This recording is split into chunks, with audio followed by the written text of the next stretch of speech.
मित्रों नमस्कार, मैं हूं विजयेंद्र। आप देख रहे हैं द डायलॉग का खास शो। इस खास शो में आपका बहुत बहुत स्वागत है।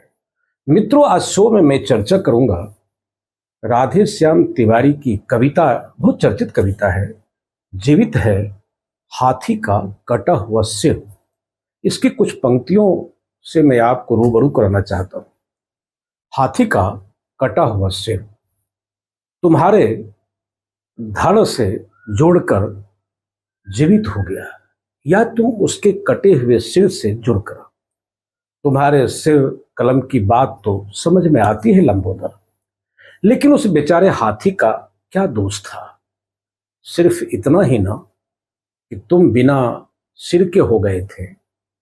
क्या बेसिर आदमी इसी तरह दूसरे का सिर कटवाता है?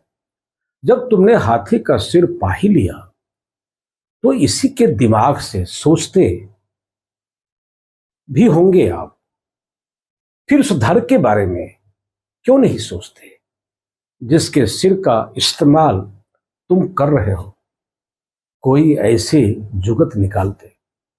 मित्रों, संपादकीय में इस कविता का जिक्र करना कितना उचित है या कितना अनुचित है, यह तो मैंने तय कर लिया है। हथनी के कोख की उस पीड़ा को हम अपनी आवाज दे रहे हैं, अपने शब्द दे रहे हैं। मेरी कलम वहां तक पहुंच रही है। जिनकी संतान की गर्दन कटी थी, मेरी संवेदना उससे जुड़ रही है। गर्दनों का कटना और झुकना आज भी जारी है। लंबोदर आज कारपोरेट हैं। असंख्य सूखी अतरियों के बुनियादी सवाल अब तक सनातन बने हुए हैं। हमारे लंबोदर आज व्यवस्था के बीच ही बैठे हैं और यही लक्ष्मी भी विराजमान है। मित्रों, गणपति का विसर्जन शुरू हो गया है। इनकी सम्मानजनक विदाई के लिए देश की सरकारें भी सजग हो गई हैं और यहां तक कि एनजीटी भी निगरानी कर रहा है कि विसर्जन के नाम पर देश में प्रदूषण की स्थिति ज्यादा ना खराब हो जाए। घाट घाट पर गणपति विसर्जित होने के लिए अपने संभव सम्मान की प्रत्याशा में है।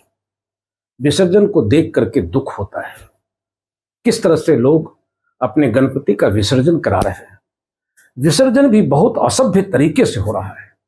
मुझे लगता है कि गणपति बप्पा का स्वागत किया था कि एंट्री हुई गणपति बप्पा की। मित्रों, सम्मानजनक एंट्री से ज्यादा जुड़ी है सम्मानजनक एग्जिट का। बात गणपति की हो रही है। हमारा गणपति तो राष्ट्रवाद का प्रतीक है। इनके पापा शंकर कैलाश के, कार्तिकेय दक्षिण में, पार्वती उत्तर पूर्व में और गणेश गुजरात और महाराष्ट्र। हर मोर्चे पर हमारे देवता तैनात हुए, पर हमारी मूर्खता इस तैनाती को समझ नहीं पाई। गणपति गुजरात और महाराष्ट्र से निकलकर अब पूरे गणतंत्र के मालिक हो चुके हैं। अब देश के सारे गण अपने इस गणेश की पूजा अर्चना में लग गए हैं। मित्रों, अभी अभी मैं विसर्जन देख करके लौट रहा हूं। वास्तव में गणपति विसर्जित ही हो रहे हैं। मूर्ति ही नहीं, सारे मूल्यों का भी विसर्जन होता हुआ दिख रहा है।